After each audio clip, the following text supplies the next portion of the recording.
Bonjour à tous, dans cette vidéo je vais vous présenter quelles sont les 3 choses importantes à connaître lors de la facturation d'une prescription de renouvellement PPC.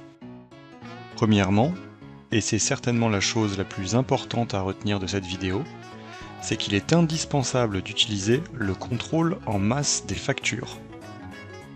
En effet, après avoir renseigné forfait neuf dans la première facture de votre programmation et contrôlé celle-ci manuellement, les factures suivantes de la programmation sont créées et auront par défaut le forfait LPP de la première facture de la programmation, soit dans notre exemple le forfait LPP TL2.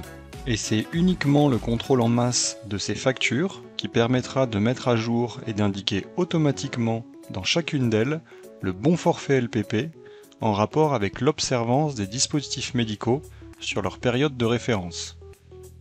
Cela ne fonctionnera pas si vous les contrôlez manuellement, individuellement.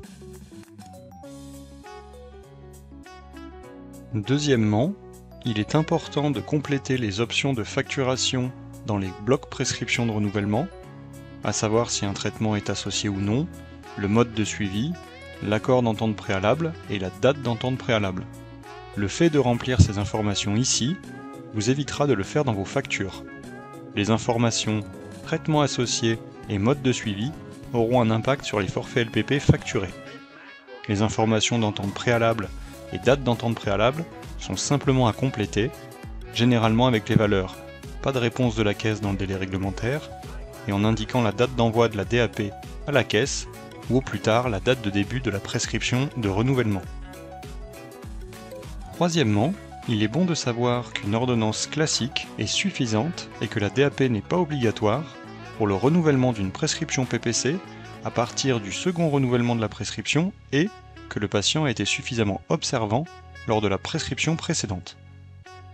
Dans ce cas, et uniquement celui-ci, un bloc de prescription de renouvellement sera automatiquement créé dans les prises en charge concernées sans aucune action de votre part.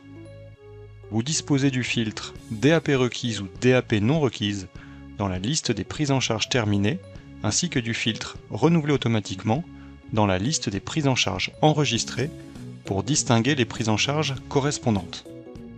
Dans le cas où vous ne souhaiteriez pas qu'une prescription se crée automatiquement, il suffit de créer manuellement la demande de renouvellement dans la prise en charge au préalable.